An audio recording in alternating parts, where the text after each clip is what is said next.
Okay, we'll call ag planning to order. Yeah, I don't want to have two meetings at once. One's enough.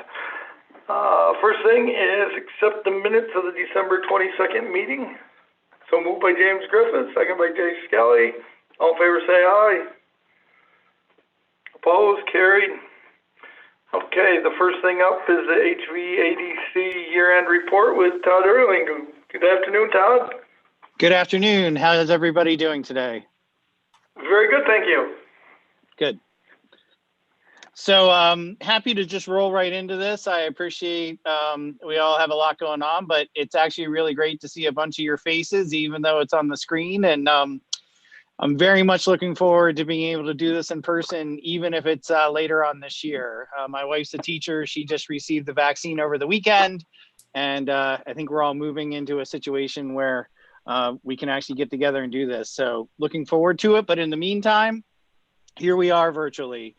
I just wanted to pass along our sincere appreciation of the long-term relationship that we have with Washington County. Remind all of those on the line here today that we are a regional economic development service and non-for-profit that works with 8 counties across the Hudson Valley, Washington County, Rensselaer County, Columbia and Dutchess along the eastern side of the river, and on the western side of the river, Albany, Ulster, Orange, and Sullivan.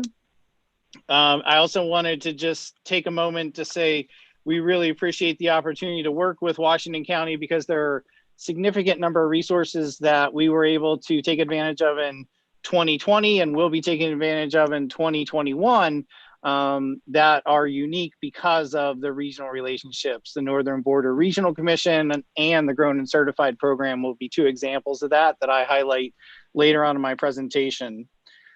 Just moving through here quickly, and I'll be open for questions as anyone sees fit, but I'm happy to take a breath at the end and fit those in. We have for years been working with one-on-one technical assistance for businesses through our Incubator Without Walls program. That's the IWW. We have some highlights in our report of 3 different farms in particular that we worked with over this past year, and highlighting Cambridge Corners, helping them identify information and develop additional information to get them financing for some farmland that they had been leasing, working with Ideal Dairy Farms and looking at potential for value add producer grant, which also rolls over again to this year. That's a year-over-year application that can happen. And working with Jessica Ziem and Tia Shok, moving towards value add production on their farm. Highlighting the Grown and Certified program. The Grown and Certified program was created as a way to help growers and producers within New York State identify that they are following food safety guidelines and environmental stewardship and have a third-party certification that works to help customers and businesses purchase products from New York farms transparently sourcing that are supporting safe and quality food as well as environmental stewardship. Specifically, what I wanted to talk about there was that there was a program for reimbursing farms for capital expenses to become Grown and Certified. It was a statewide program. It happened through the CFAs, 10 regions, as there typically are with CFAs, with administrators being awarded in each region. HVADC has been subcontracting with the Hudson Mohawk RC&D, which is the organization that was awarded the program in the capital region. We were able to actually award 2 different farms in Washington County for reimbursement. Over the entire regional footprint, we actually had almost, I think it was 17 or 18 farms request financing or funding reimbursement. We were able to approve 13. That obviously shows that there was more demand than supply. We have a relationship with Grow NYC. Grow NYC and the Green Market Program administered the New York City Award for this. And we helped with the state to have some flexibility. Obviously, there are some farms in New York City, but the vast majority of the farms that feed the Green Market Program are in the Valley and further out around the region. And Grow NYC is actually working with 2 farms within Washington County as well. So beyond the 2 farms HVADC has worked with, there are 2 additional farms that will be receiving reimbursements for their Grown and Certified projects and we'll keep you up to date on that through 2020. We also have our Farm and Food Funding Accelerator program. We completed our third round of that cohort in 2020. We obviously had some challenges, as most situations did with COVID, but we're happy to report that we did have participation in businesses from Washington County through all three cohorts. We do follow those cohorts. One of the ideas around the accelerator was to create an ecosystem of entrepreneurs for farm and food entrepreneurs. So it's not just going through the 6 to 8 month process, but it's also making sure that you have support from your peers, and also maintaining a relationship and creating a fertile culture for entrepreneurship and food and farm businesses. You can see through the report, I mean, each round, as I mentioned, we've had different participants, but I just wanted to highlight that even though we had two of the participants pause, one of our favorite words to say around COVID, pause, we know that they're going to pick up. We're continuing to have conversations with them, and that would be Bat and Kill Valley and Soulcraft. But I also wanted to just highlight one of our original cohort members there, and that was Argyle Cheese Farmer, and their successful launch of a retail operation throughout 2020. Also wanted to just mention that we did launch our agricultural loan fund. We will have up to $50,000 loans available to farm and food businesses as part of our Empire State Development, JDA, Job Development Authority loan fund that we worked on closing through 2020. And we have been accessing some additional federal funds over 2020 and into 2021 that I'll highlight for you when we get to some of our COVID support and relief efforts. Just wanted to mention, we continued pushing with Hudson Valley Bounty. Obviously, restaurants are needing all the help that they can get. And one of the things that we have been partnering on is with NDC. There are some grants for restaurants that are being supported by corporate America. I don't know if you saw that through our Hudson Valley Bounty e-blast recently. If anyone has a restaurant that might be interested in some of those support services, feel free to follow up with Laura and myself. I want to mention the Cultivator. We continued that throughout COVID and throughout 2020. That's our newsletter that we create on a regular basis and email out. We typically highlight a county partner and then some of our participants in the different programs and often funding opportunities. Just as a quick aside, over 2020, South Dominion Vineyard, which was one of the Grown and Certified grant recipients, was highlighted. You know, previously we've done Locust Grove Smokehouse, Bat and Kill Fibers, ASA, and I want to give everyone a heads up to be looking out for the upcoming version of it. I gave Laura a heads up earlier this morning. We're going to be doing a spotlight on Laura and our relationship and partnering with county planning and HVADC's programs.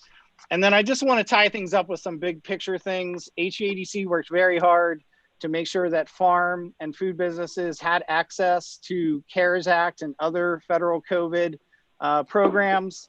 Laura and I had a lot of conversation about this in 2020. You know, when the first PPP and EIDL rounds were released, farms were actually not included in the initial outreach, and there was real friction between SBA and FSA and federal programs on whether farms could qualify for PPP. With the support of Congresswoman Stefanik, our House delegation in New York having significant ag representation on the committees, as well as obviously our senators, when that next round opened, it was prioritized for farms to participate in, and we continue to see that with the round that's open right now. We also continue to track some of the USDA and other food purchasing and CARES Act programs that we're seeing to offset some of the losses and new market opportunities. I wanted to mention the Northern Border Regional Commission, which HVADC is a subrecipient of a contract from an application that came out of Vermont to focus on not only New England, but also the Hudson Valley with those federal funds. HVADC is administering that with a partnership where Grow NYC is going to be working with us over 2021. the county planning department, cooperative extension, and even ASA have been working with us to identify and get the word out. I know that there's an upcoming webinar. I've seen some familiar faces from Washington County reserving on that. So feel free to follow up again with Laura, myself, or our staff here with Mary Ann and Jen. And then I just want to mention some of the bigger picture things like Hudson Valley Farm Link Coalition that AFT has worked to put together with state funding, merging land opportunities with non-farm owners or farmers that are looking for a next generation, and existing farmers that are looking to access additional land or new land opportunities. And then just working on some larger picture things like the Hudson Valley Food Systems Coalition. So with that, I'm going to take a breath. I recognize you guys have a lot on your agenda, and I'm happy to answer any questions. Okay. So nobody's got their hand up. Any questions around the table here? So I guess, Todd, I'll start. So with HVADC and the way we're in the capital region, and there's a lot of things involved here. First year, you work with us. You're also part of the region funding that stream and all that. How are you able to work with our ag partners? And has that been, I know how you said you got there, but has it been somewhat convenient, or has it been a real challenge to get there? You know, I appreciate the offer of saying, you know, kind of leading me into the idea challenge versus, you know, smoothness, right? And I have examples of both sides of the sword. I mean, I have to really say the relationships Laura and I have over the years, Brian obviously with CCE, Terry and the staff happening with ASA, and I'll even get into the Greenwich office of USDA and Chris Hunsinger and longtime relationships. All of us have each other's cell phone numbers, and just we're able to get on the horn and really identify priorities and challenges, but also at times give each other a little room to breathe, recognizing that we are drinking from a fire hose. I know the word pivot has been completely overused in 2020, but I have to say, having personal relationships and a history really paid off, Brian. And we have seen examples of challenges that have been met. And I see real optimism for 2021, not only with the Northern Border Regional funding, but laying the groundwork that we've had over the years with numerous businesses that will be ready to take advantage of some opportunities in 2021. Well, that's good news. I kind of was hoping to hear, but wasn't sure that's what I would hear. Very good. Is there any other questions? Anything you wanted to bring with that, Laura? No, I think, you know, we all recognize that 2020 has presented challenges that nobody could have anticipated. And, you know, I've said this 100 times that in anything that gets accomplished around here, it's sort of like working through molasses, but things are still getting done. I mean, they may move more slowly and they may be a little bit more difficult to get done, but things are still getting done. So, you know, thank Todd for, you know, the work that he's doing off in the background, and you know, even the farms and the farm related businesses that he's working with, as they have issues, you just sort of roll with the punches and say, we'll help where and how we can. And if we have to pause, we take it up when we can. Very good. Anyone else on the board have any questions or anything for Todd, or we're going to bid him adieu until he can come visit in person? Well, thanks, Todd. We appreciate it. And you have a good day, and hopefully we'll see you in the very near future. I really look forward to it. Thank you, Brian. Give my best to everyone who was unable to be at the meeting. And again, I just offer, and many of you on the board have done this in the past, feel free to do it in the future. Reach out with any questions or concerns. We stay as live as possible. Okay, thank you very much. Okay, next on the agenda is the planning agency discussion. So you may recall that at our meeting last month, we discussed appointing Hvadc from the Regional Planning Board to the planning agency, since we have a vacant seat with the departure of Krista Bolt. when the planning agency was first structured, when we came from having a planning board, the way that it was structured is we created a seat on the planning agency board for the county administrator.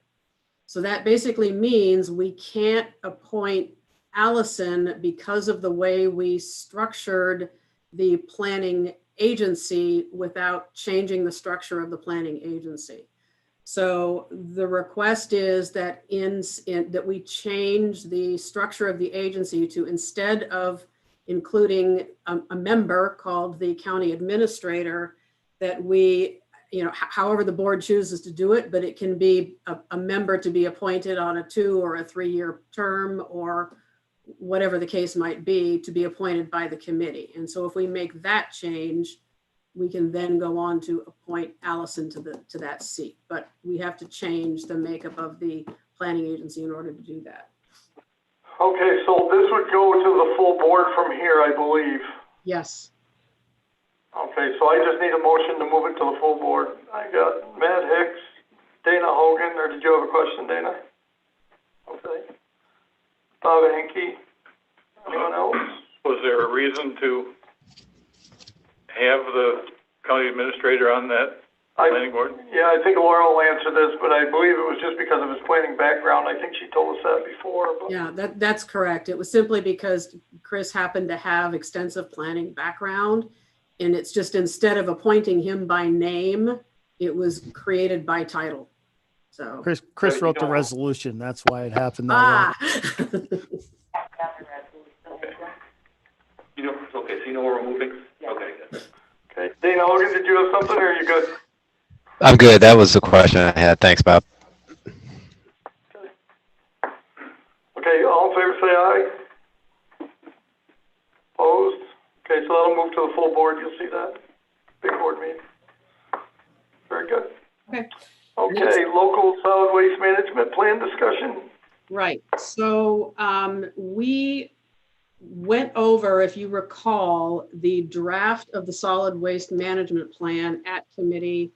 I think it was about 2 months ago, where we reviewed the fact that the state is requiring that each county produce a solid waste management plan, but it created particular difficulties for us because we no longer own the responsibility for solid waste, having sold off all of the transfer stations. So we, as you may recall, the planning department, we put together a draft plan in constant communication with DEC, attempting to meet all of their requirements, despite the fact that we don't actually have control of this process. So despite internal assistance from them during the process, they have now formally reviewed the draft of the plan. And bottom line, they want data and they want actionable items. So this is going to create a pretty significant problem for us, because they can require us to do this, but we do not have access to the information that they're requiring us to go get. Essentially, if we say, for example, we don't know where private waste haulers are hauling waste to, they want us to go find out. But the waste haulers are not required to give us that data because we don't currently require them to report. So there's that, and there's a number of different comments that they had that they're expecting us to come back with a response on. Now, I will tell you that Pamela spent approximately a full-time month developing the draft report to get it to where the state that it is. Our anticipation is that in order to meet what DEC is demanding, it's going to be a full-time, probably approximate 2 to 3 months of her time to start requesting data and do some things that we're just not likely to ever to be able to get. We may get some of it, but again, if these agencies aren't required to give it to us, there's not much we can do about it. Further, essentially what they're requiring us to do is figure out a way to reduce the waste stream.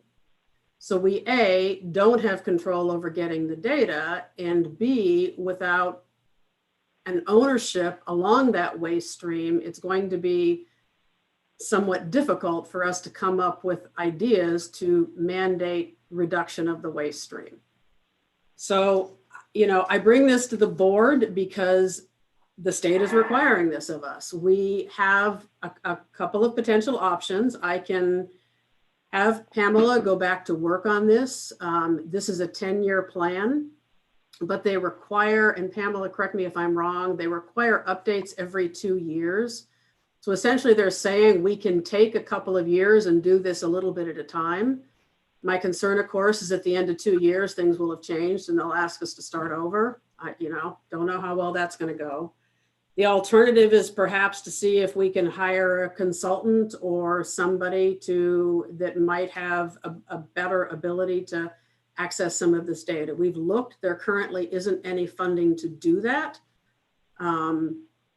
The only other option that I can think of is if there is another resource within the county, somebody in another department that might assist with some of this effort. I mean, again, we're going to have to do outreach, ask for data, and sometimes some agencies may give it to us and others, they may simply say, it's our data, we're not going to give it to you. So essentially we have to respond to DEC and tell them what we're going to do. So I put it out to the board. What do you want to do? My first question, Laura, is I got to believe that the state requires each of those private companies to do the same thing, number one. And number two, why couldn't we just require them to provide all that and we'd be off the hook? So that's probably a Roger question. I believe at one time we did require some reporting from them, but we eliminated that reporting, and I'm not sure what we can do retroactively, but we potentially could require them to report going forward. Yes. That smell is a sense of irony in the air. You had access to all this data and you chose to repeal those laws. Yep. Thinking that we wouldn't need it anymore because we weren't part of the, we weren't directing the waste stream.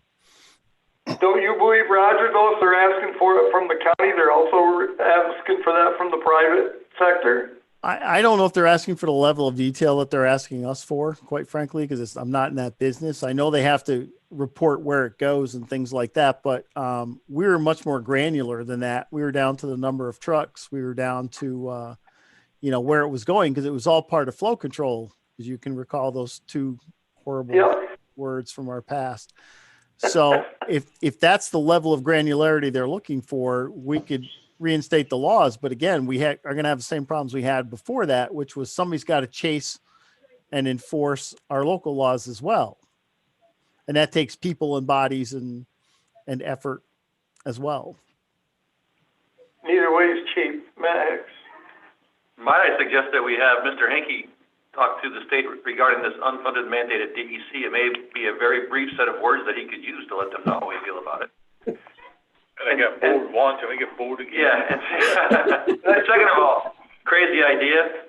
Can we use some kind of internship program with SUNY Adirondack students to kind of collectively put this together for a project that they could do the grunt manual outreach stuff and then even put a it thesis together or something. Something like that. I'm just throwing that out there. Okay. You can ask. Worth a try. Dan Shaw? Yeah, what are the other counties doing? What's Saratoga County doing? Because they don't have any transfer stations either.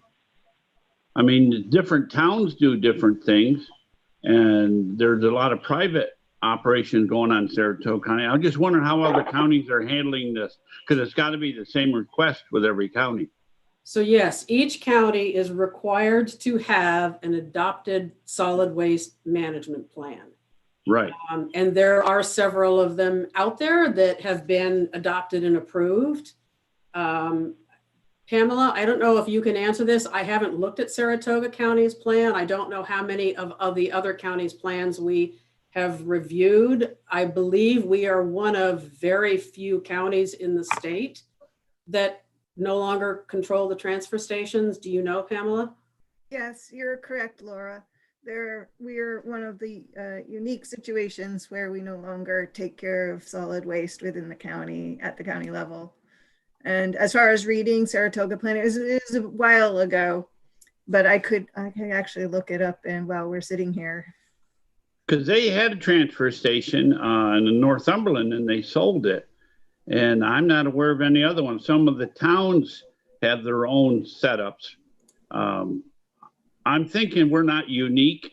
And if we could find out how other counties in our situation, even if we own the transfer stations, what percentage of the waste stream was handled through those transfer stations? There was still a lot of private haulers. Was it? Yeah, but we had the laws in place then, Dan, so we had all that information. That's one of the questions they want you to answer. So even if you did own them, they'd want to know how they fit into the overall flow. Right. And actually, we are fairly unique because even if the towns operated them, they'd be more than willing to share the data with us. The problem is we don't have a finger in any of it, any point of the process now. And they're asking, the model that DEC wants to promote is one that's more municipally involved and providing the services. So again, remember more than a few now, many years ago, there was money in it. Now there isn't. And I think DEC is looking at us to absorb those losses as well as we were before we sold the transfer stations. Yeah, and I believe to your point, Dan, and Roger is correct. We are fairly unique. I don't think there are very many counties at all across the state that have, I guess, as little control of the process as we do. I mean, they may do it slightly differently, but they may still have access to the data, access to the reports, access to the process, whereas we just don't. Or they left their laws in place. Right. Yeah. We were so happy to get out of the business and that whole thing that I can see how that happened. Bob Anke. What's the ramifications for not doing it? It's a good question. I asked Roger that same question, and not to paraphrase Roger, but they can potentially withhold funding for things. It's a mandate. They're requiring every county to produce a plan. Yeah, I think when we do compile the data and the statistics, I think we should hold back 20% of that data. As a holdback.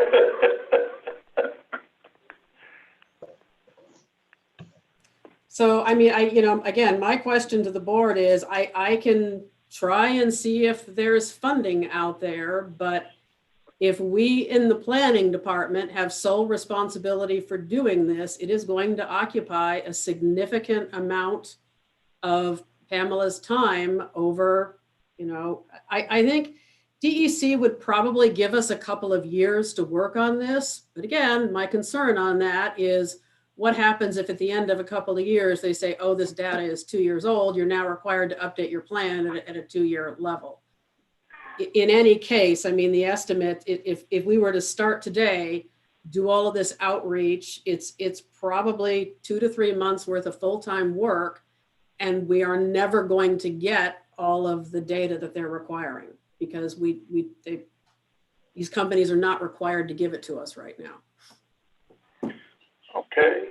Roger, can you tell us what we'd actually have to do to put everything back in place that we took out? I mean, is that a huge deal, or I assume we have to have public hearings and all that to pass a local law? And I don't know that it's worthwhile either. But it might be to get this information, I suppose. Yeah, the hardest part, it requires the same process as any other local law. The hardest part might be the environmental impact statement. It could be a very short environmental impact statement, or it could be a very long environmental impact statement. I would assume it would be positive. But I think the plan of asking DEC, well, you tell us what you know, would be a good one to pursue first, quite frankly, because I don't want to tell them things they already know. I think we may be doing some of their homework for them, to help them aggregate stats. And it's like, it's not my job to prepare your reports. So why don't you tell me what you have first? But in terms of putting the laws back in, it's not that difficult. The devil is in the details of enforcement, which is why we repealed them in the first place. I mean, just leaving them there was easy. Just collating that data was easy, but chasing the people to provide you the data and fighting with them about de-identifying it, because a lot of that is market data, which they are obviously very jealously guarding. That was the problem with those laws. Otherwise, they could have just sat there. But what they're finding out in DPW, what they're finding out in DPW was it was somebody still has to collect it. Like the problem it just shifts from planning over to somebody else to collect all that data, and it's an ongoing process as well. So and what about the retroactive issue? Could we ask them to provide that data retroactively? Because that's what DEC is after right now, is historical data and then updated data going forward. Well, we can ask for all kinds of things. The concerns of that data in the past have always been market share driven. So the first question from DEC is, how specific does it need to be? Because if we can get randomized data, we'd experience, I believe, a lot less resistance from the industry. In other words, they were down to, in some of our local law, was down to what routes are you picking up? And obviously they don't want to share that at all. And where is it coming from versus, can you tell me the total number of tons you collected this year and where you took it is a lot different thing. Can you tell me what households and what town are you getting it from?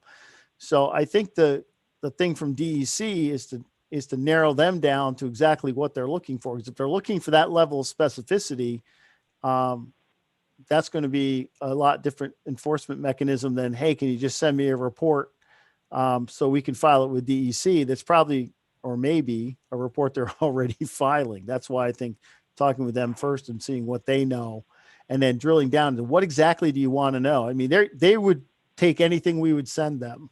The question is, what do I need to send them versus what would you like me to send them? Well, that's where I started, was I think they probably demand that from all the private haulers now. So if we aren't in it at all, we have nothing more to really think that. give them. What's that? I think that. They're a private industry. Why in the world would they? Because that's the way DEC works. You don't know that, though. I hate to go on that assumption. I don't, but I think that's why I'm with Roger, that I'd find out from them first. What is it you don't know? Is because I think they probably do, and I'd like to know if they know that, why we would want to duplicate that service at a cost to us for what? For what reason? And so I'd like to go that way first, but other than that, we can reenact the laws, but I don't know if we can get retro, and I don't know, they weren't always forthcoming when we had the laws. So I don't know how that would change. Very interesting. We got out of business we wanted out of, and they want to throw us back in it. Yeah, I also remember the stated purpose of having these plans is, once you have the data and what you know, what's going where and what it consists of, your next job is to figure out how to make less of it. But again, going forward, if we don't control that waste stream, that's gonna, in the long run, be another, we can come up with programs and suggestions to make people aware of the issue, and here's things that you can do. But again, without controlling that waste stream, it doesn't seem to me like there's a lot that we can mandate other than continue to report on what the waste stream actually looks like at the end of each year. Has it reduced or has it not? And I think they're looking for an educational role to a certain extent. When we were operating our stations and when we were more involved in the process, we had a recycling coordinator, for example, whose job was to go around and talk about what could be recycled, what couldn't be recycled, went to schools, went to various organizations, and talked about recycling. The problem now is recycling, there's not much of a market for it. It's actually hard to recycle things. But if they're looking for an educational component, then the data is for, as Laura said, measuring your success. You got to know where you started and then to see if your program's having an impact. Now, as you all know, you can lead the horse to water. You can tell them what's a good idea, but if nobody's taking number one plastic that I'd like to recycle, short of us taking number one plastic, I can't recycle number one. And I'm just picking number one plastic out of the air, but short of, finding a place to put that, I can't recycle number one plastic if nobody wants it. And we would take things at our station that were that we'd lose money on because we were trying to promote recycling. Okay. So where should we go from here? We're gonna wait till Bob hears back from DEC, is that where we're going? Sure.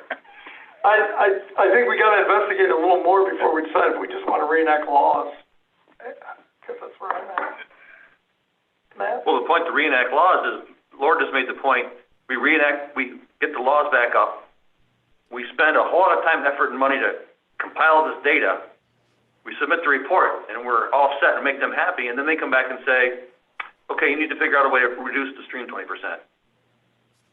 Then all the work we've just done is sort of irrelevant because we have no way to do that. It just seems like a silly exercise at this point, and I'm channeling my inner Bob Henke to say, let's just drag our feet maybe and take our time and not jump into local laws and everything else right away. That's what I did, I investigated before I went back to. Yeah, this just seems silly on so many different levels. Dan Shaw. Yeah, as I recall, when we repealed those laws, one of the motivators was the fact of the labor that's involved, number one, to collect the data, send out all the mailings every year. I think if we want to get this kind of detail and we reenact these and enforce them, you're talking a lot of manpower. You're talking, if you added 2 employees, you're talking $100,000. I question whether we ought to go maybe a little different direction rather than to wait. What if we send a mailing out to all the waste haulers and said what DEC is requiring of the county and the cost that it will incur, and let them lobby their different political entities, and it might be beneficial to us. And I think we should let our state representatives know what's happening and the cost it's going to cause to our county. I don't think we should wait on that. I think they should be notified about it. Just a thought. So I will actually make one quick point. So the state required that every county have a hazardous waste management plan. And this requirement actually started, what, Pamela, maybe correct me if I'm wrong, I think it was about 10 years ago.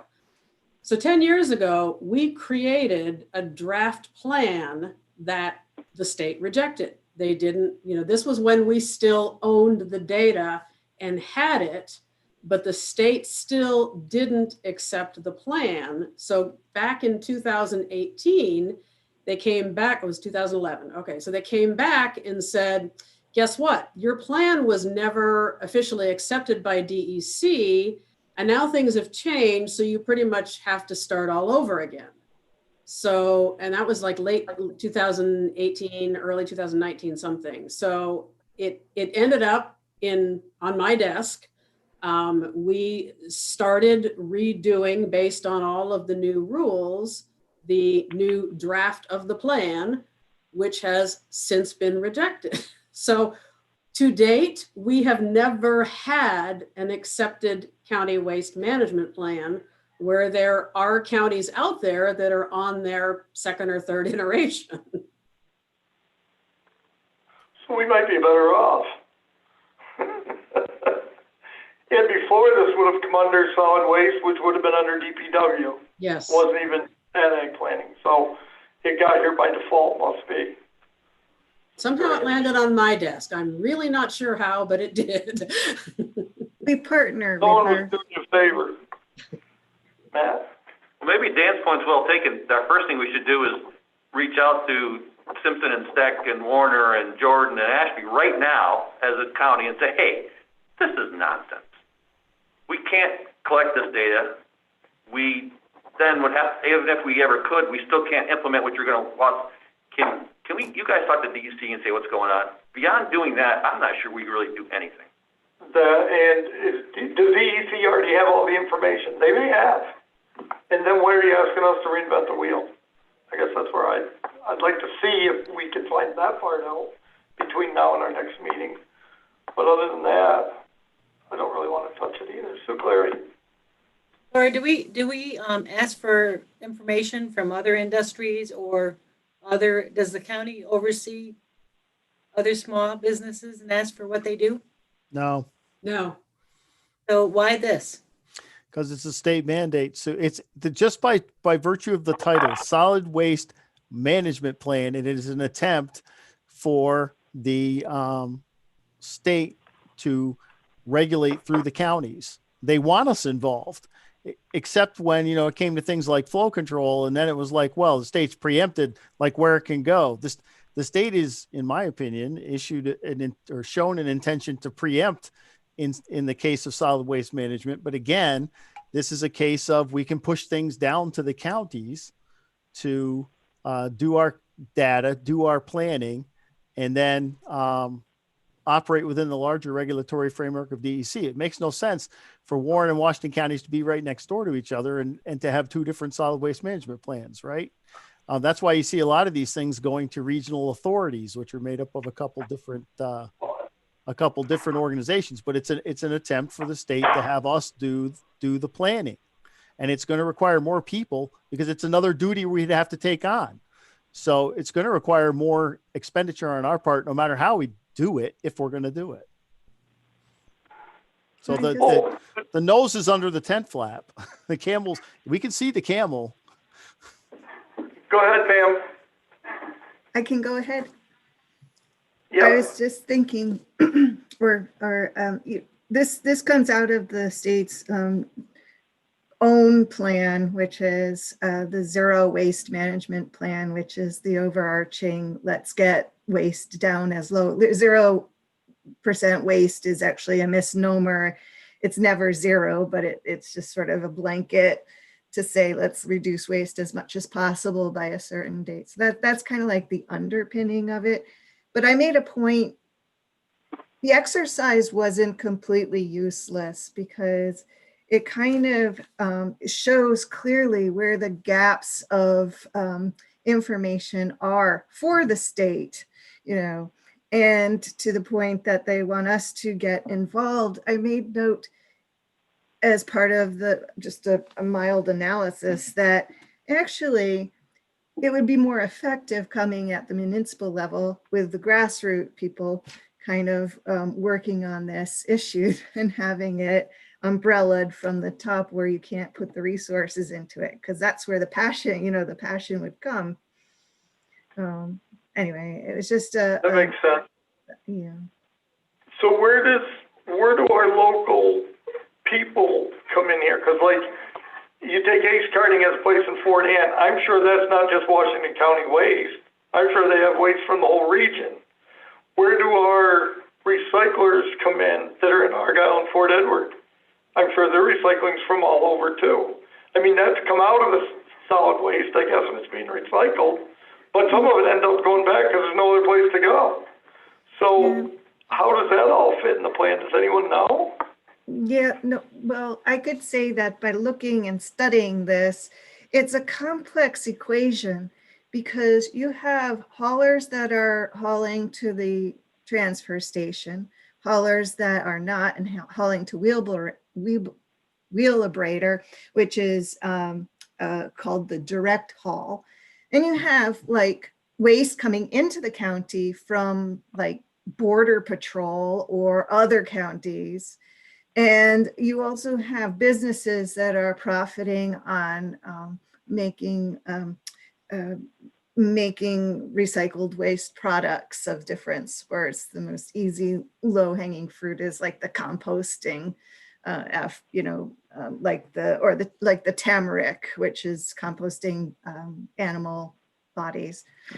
So what I saw were all these threads that are kind of going through, and it's really hard to capture exactly where. And I have a list of haulers, and there's 150 haulers, and that's not everybody.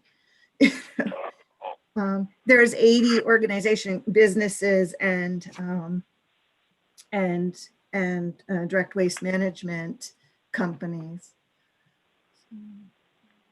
So this is a big nut to crack. So I think we do have to slow it down and find out where the most efficient direction to go.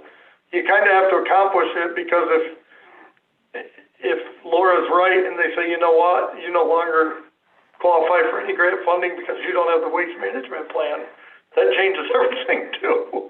That could add up to a lot more than $100,000 sometimes for, you know, what we get with clean water and sewer grants and things like that, so. Again, that's an assumption, we don't know. Right, so we need to quit having assumptions and get, what is it they really need? What is it they don't have?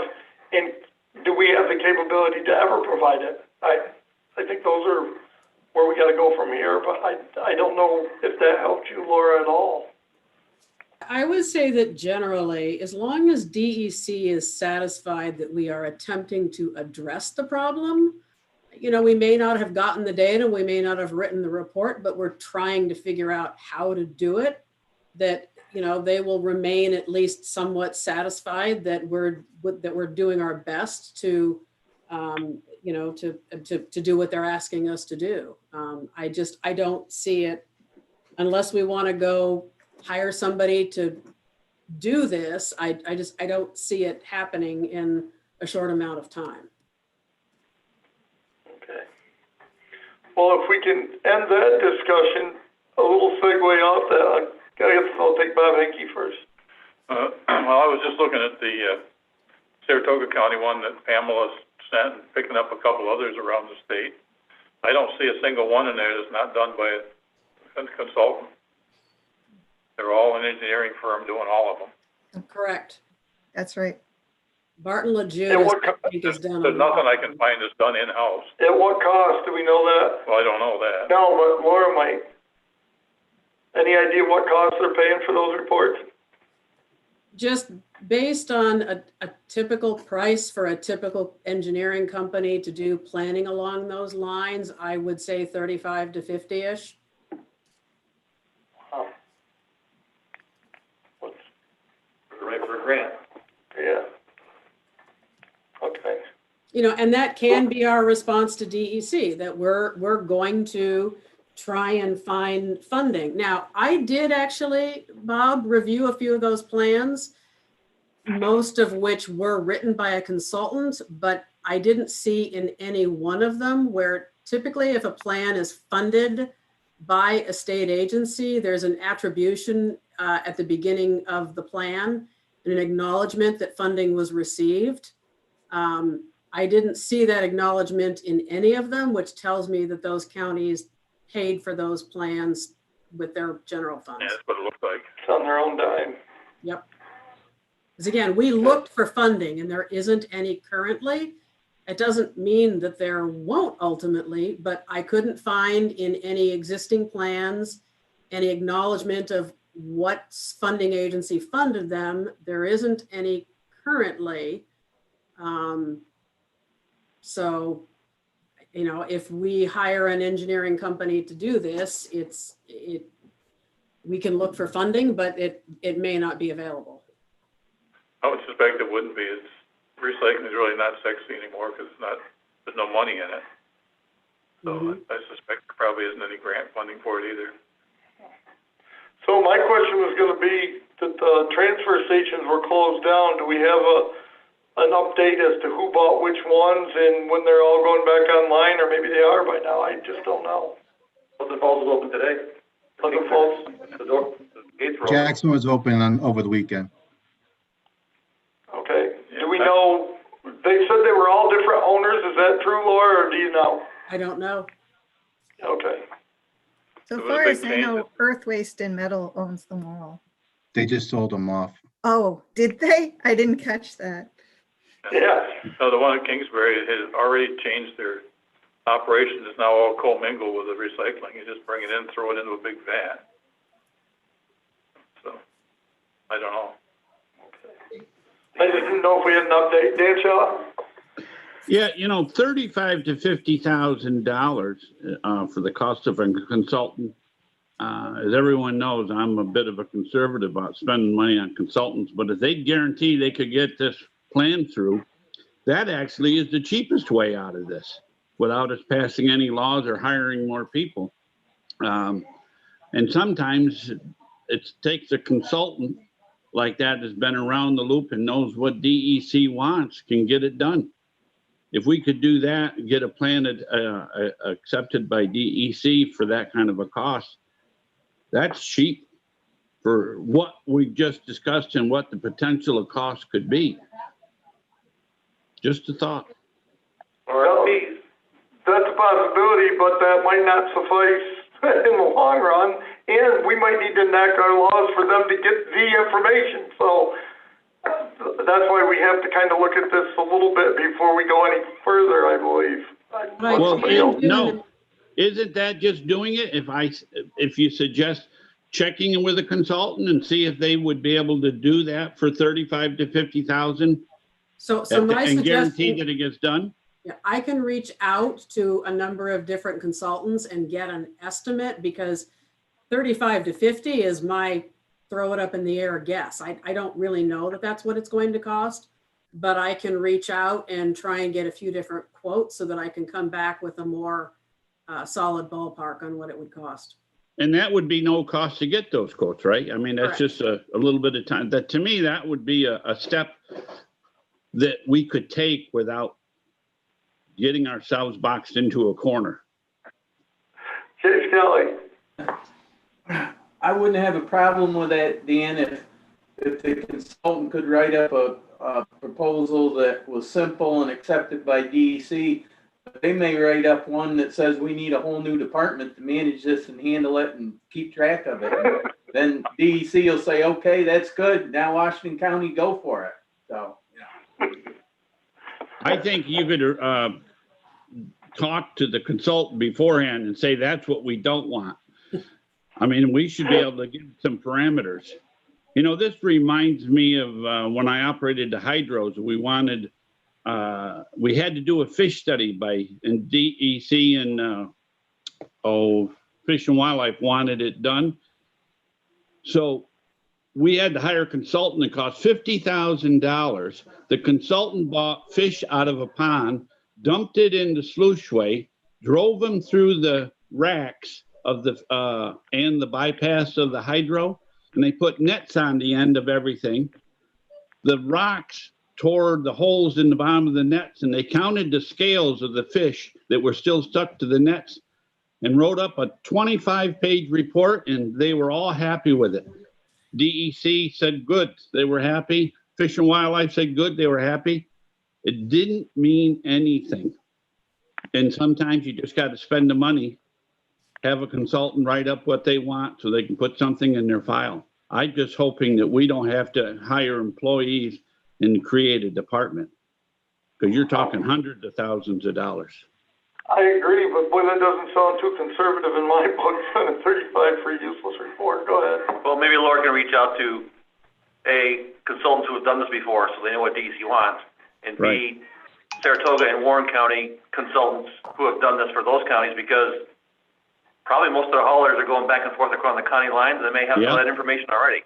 Yep. Yeah. And could we talk to Warren County and see maybe we just fund a piece of what they're doing?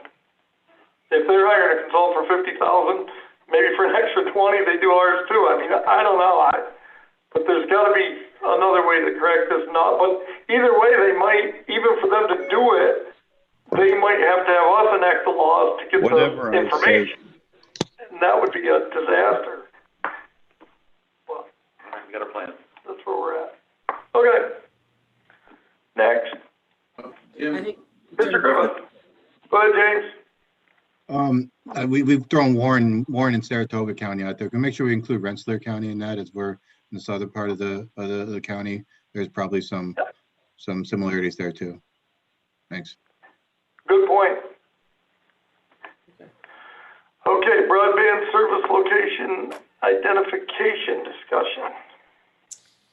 Okay, so if you cast your minds back to about 2015, right before the New York State Broadband for All program was implemented, we as a county were very aware that we were extremely underserved by broadband. And we, at that time, had, in partnership with Warren County, had engaged in a mapping effort to determine where we had existing service. A lot of that work was done, and then the Broadband for All program happened, and we never really followed up on it because it didn't make sense to do so, because the idea was that the state was going to come along and deliver broadband to 99% of us. So I think that most of us would unhesitatingly say at this point that 99% of the county does not have access to high-speed broadband. You know, if you sort of take HughesNet out of the equation, if you take Verizon DSL out of the equation, and some of the other satellite services, there remain a lot of people in the county that do not have access to what, by all modern standards, should be considered broadband. So I reached out to the company that we worked with 5 years ago because what I believe is that the chips have pretty much fallen in terms of what the Broadband for All program is going to deliver. Now, some of the providers, Slick in particular, they've not finished the work, but we have it mapped out where they're going. So we know where they're going to cover. We know where Verizon is covering, and Hudson Valley Wireless and the other providers that were funded. If you, Deb, can I screen share? I have a map that I want to show.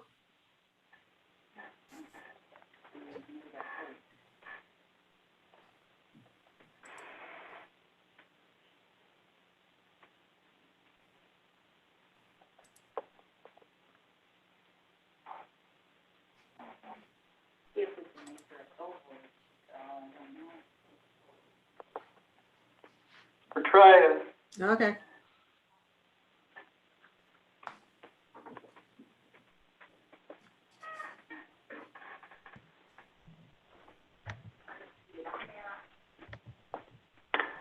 Basically, what you're saying, Laura, is that if we could do.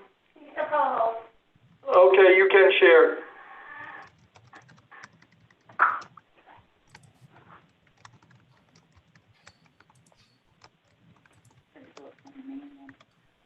Okay, so does everybody see that? Yep. Okay, so this is the map that we put together of the entire county that mapped the broadband awards from the Broadband for All program. The areas in green and pink, green is Verizon and pink is Slick, those will be fiber-based solutions. The area in purple, which is Hudson Valley Wireless, it's a bit of a blended solution. They use fiber as their backbone and then wireless technology to get it out to the homes. The area in yellow is satellite, which was the areas awarded to HughesNet, and the areas in white are the areas that New York State said are already fully served by broadband. Now, keep in mind that those areas in white included areas where the state believed Spectrum was going to be deploying broadband. So Spectrum has consistently refused to allow any of their data to be public. So the state couldn't share or map where Spectrum is going to be, but the sort of the implication was that Spectrum might be in some of those areas that are in white. So what we're left with is the only areas right now that we can confirm by mapping that have access to a fiber-based broadband solution are those areas in green and in pink, and really in purple. That's pretty close.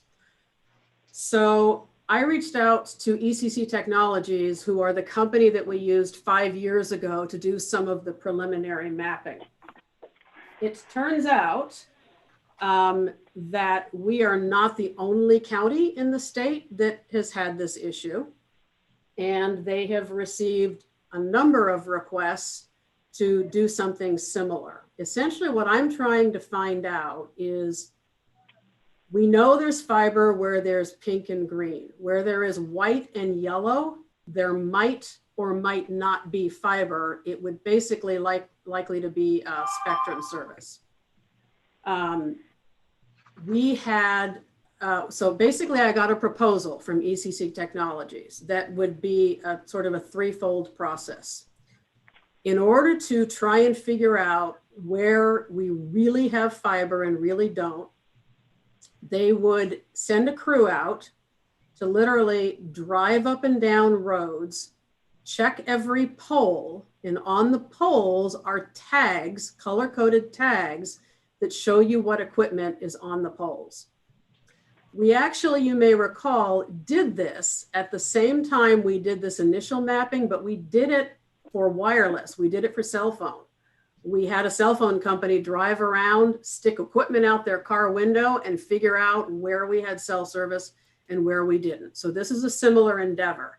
The only way to figure it out is to literally stand there and look at the poles, because these companies will not release all the data. So they first do a road inventory. The second piece of it is essentially very similar to the survey that we also did 5 years ago, but whereas we mailed out postcards to 30,000 households across the county, they will set up an online response effort that can also be supplemented by paper, but they can also do things like do speed tests. So somebody who says, I have broadband, but it's not really broadband, they can do a number of different things so that the combined effort between checking the polls, getting a response from a survey that's going to be put out there, and then ultimately write a report that says, okay, these are the areas that are unserved right now. These are the areas that it makes most sense. So for example, let's say up in the Kingsbury or Greenwich area, where you've got an area that's surrounded by SLIC or Hudson Valley Wireless or whatever, they can help connect those dots and say, it wouldn't be very difficult to extend service from this company to this area. And then ultimately use this as the backbone to trying to secure funding to assist these companies to expand their footprint. So interestingly enough, it turns out ECC is already doing this for Jefferson, Warren, Lewis, Madison, St. Lawrence County. They're in the process of doing it. They have already done it for many of the counties in the western part of the state, to the extent that USDA offers a broadband funding program called USDA Reconnect. Historically, that money has, I don't think it's ever, or if not ever, then very rarely ever landed in New York. Most of that USDA Reconnect money ends up in the Midwest. But the data that ECC was able to provide, USDA Reconnect accepted that data over the FCC data and funded Yates County about $10 million. So there will be a new round of USDA Reconnect. I don't think we can get this done in time for this year because those applications are likely to be due in April. But there is next year. There is also, and I mentioned this at the last Ag Planning meeting, the RDOF auction, which is the reversed funding auction. They recently awarded a pretty big chunk of Dresden that got some additional funding up there to expand SLIC's footprint up there. And then there were a bunch of areas in Salem and nearby areas that got some funding.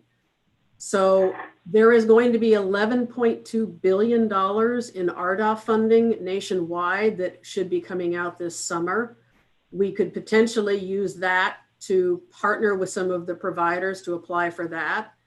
And then depending on what the new Biden administration might propose in terms of additional infrastructure funding, there might be more funding coming that direction.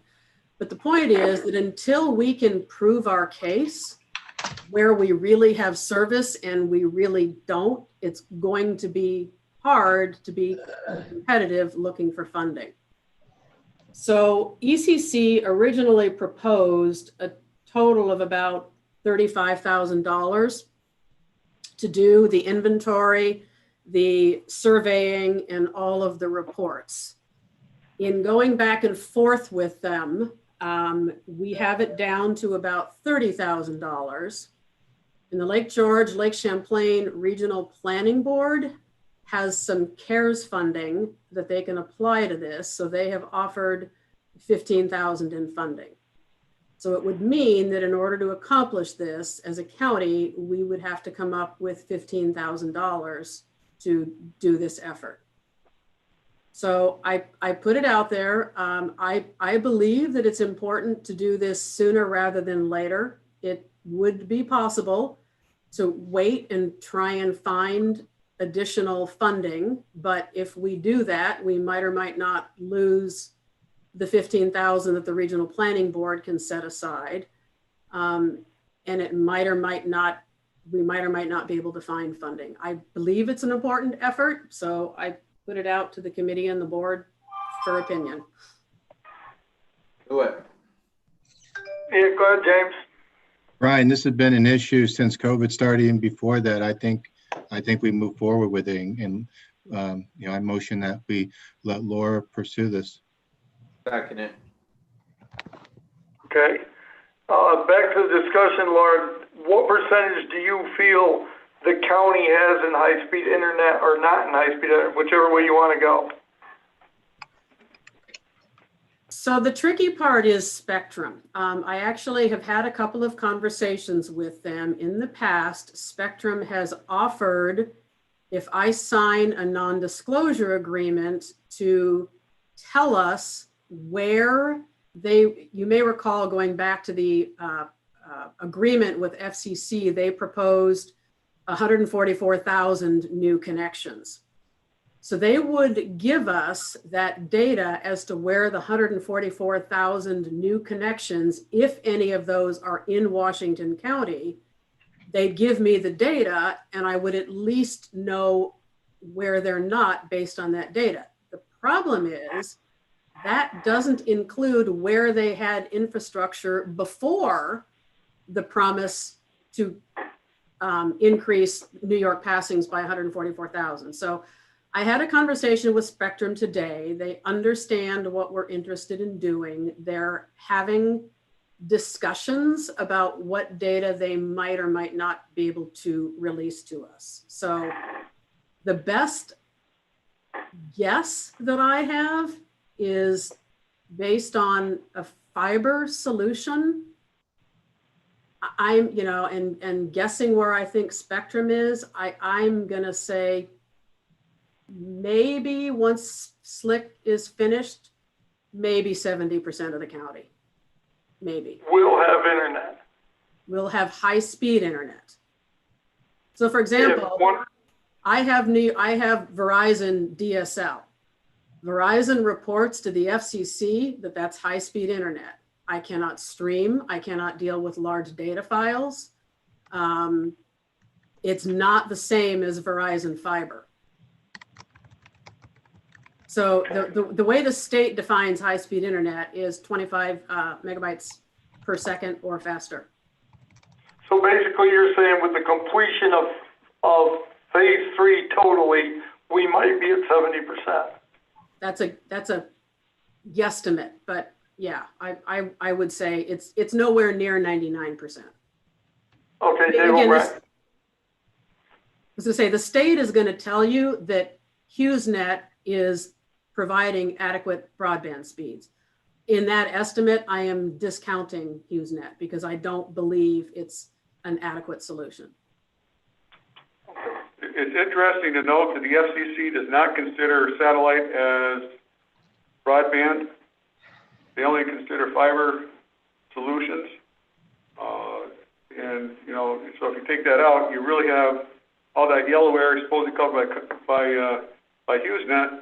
We are probably right about 70%. Just looking at the map here, I do know that Spectrum has done some areas in Hampton, some areas in Whitehall, not a lot of areas, but I thought they were working in other areas of Washington County, but I don't think that's a huge number at this point. Yeah, I've asked them to confirm if they've completed any homes or any new passings in Washington County that they intend to complete based on that observation of 144,000. They haven't yet confirmed whether they're completed. What they did tell me, and I believe Dave, you alluded to this last meeting, which is that they've got an additional 12 million to spend statewide, so they might do some additional passings, but you know, I don't know whether they're going to give us that data or not in terms of where they are existing on top of the new passings from the 144,000. Kevin Egan from Spectrum told me that their commitment to the PSC for those additional 144,000 would be completed this spring. So I don't know what other passages they're going to do, but based on their commitment to PSC, that's going to be completed by this spring. Then they'll start looking for ways to use this $12 million. And the more we get involved in that, the better off we'd be. So with what's not completed, Laura, are you thinking we're at 30 to 50% right now? 30, 50% of what? That's already covered. If we're only going to make it to 70 with everything done, you got to figure we're 30% because that's not half the map that Slick's covering. That's for sure. Yeah, I mean, I think what I'm saying is that if you exclude HughesNet, and you look at where fiber is going to be available, which would essentially include Verizon, Slick, and Spectrum, that maybe 70% of the county would be covered when all was said and done. Maybe. Yeah, so where do you think we are today? Well, none of the Slick passings have been completed, so I would say that, yeah, 30 to 50% is probably accurate for where we are today. Okay. All in favor of the motion, say aye. I had my hand up for a question, Brian. No, you weren't on my screen until you spoke. I'm still on the shared screen. Go ahead, Dan. Do you want me to close out the shared screen? Yes, okay. Please. Good. Laura, since we got this motion on the floor, I just want it clear what it is. We're moving $15,000 to pay for this study, provided we're going to get other funding also. And if that is what the motion is, I guess what I'm trying to understand, are we doing a study of the whole county, every town, every road in the whole county, or just where you're showing the white and the yellow? That's half my question. It's a combination of both. When they do the drive-by inventory, I had told them, I don't know that it's necessary to drive every road where we've already mapped where Verizon and Slick are going to go, because we already know there's going to be fiber there. But I wanted to see every road in those areas that were shown as white and yellow thoroughly mapped, but at the same time, as they're crisscrossing across the county, they will also be picking up some of those other areas. And then secondarily, as they do the actual surveying, the survey will come from people in every community in the county. So the combination of the drive-by inventory and the survey should update the map of every town in the county. Okay, so the second half is I want to fully understand what the results will be. With this map done, it will make us eligible or allow us to apply for federal funding that you said most of the time goes to the Midwest. And how does it also help us with any other funding? You mentioned a lot of funding, and I'm just curious, is it going to help us with everything that you mentioned, or just the one funding that you referenced in the very beginning of this presentation? It would help us to take advantage of any funding that is or becomes Okay. available to increase broadband service. Now, typically, so for example, the RDOF funding that I mentioned, that funding goes directly to the providers, not the municipalities. So part of what this report will do is diagram some potential solutions that says, hey, you Spectrum or you Slick, you've got equipment here, there, and everywhere. This is about what it would cost for you to go extend that service to these areas, and it helps to support them in a direct application, or it supports us as a county applying for funding if that happens to be available and feasible. It should work either way.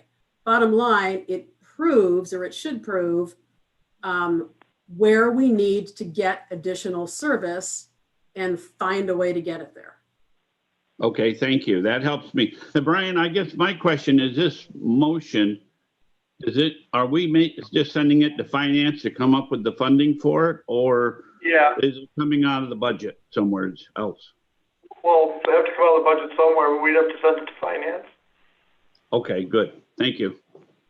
So, I'd also like to ask Brian, before you do that, and Roger, I can't recall, if we use ECC Technologies, which again, they're the company that we used before, we might, I'm not sure if we would need to take a look at procurement on it, because the county would actually be spending 15,000 and the regional planning board would be spending 15,000.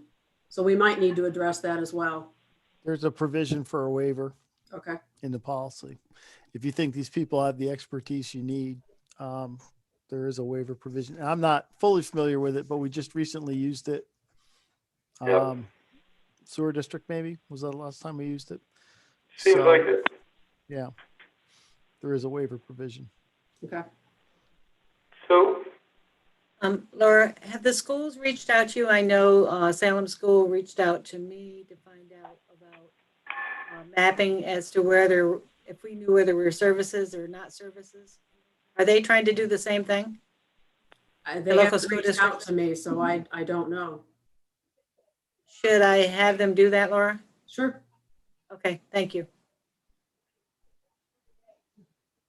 okay. So Dana Hogan sent us a message here in the chat room. And so I guess to sum it up, there will be a financial impact if we can get from 70% to 100%. We're all aware of that. But what do you think it would be in terms of sales tax, business ability, working from home, and of course, as Sue mentioned, in education, there's a lot more going on here if we can get to that 100%. But any idea what the economic impact could be in your expertise? Well, I think that if we all think about what the last year has looked like for all of us with COVID and attempting to work from home, do school work from home, healthcare from home, it just has not been a possibility to a huge percentage of our residents. I think, we all over the past few years are very cognizant that this is a huge issue, and with the Broadband for All funding, we've come a lot further, but there are still a lot of residents that are left in the dark, and that problem has just been exacerbated over the past year, as they've attempted to live lives in COVID. So I don't think I could put a number on it, but I think I can confidently say that the impact is pretty significant. Okay, that's fair. Okay, so all in favor say aye. Aye. Anybody opposed? We're going to move this to finance. Okay, any other business? Nope, that was it. Anything the board members got? Want to ask? Then we stand adjourned.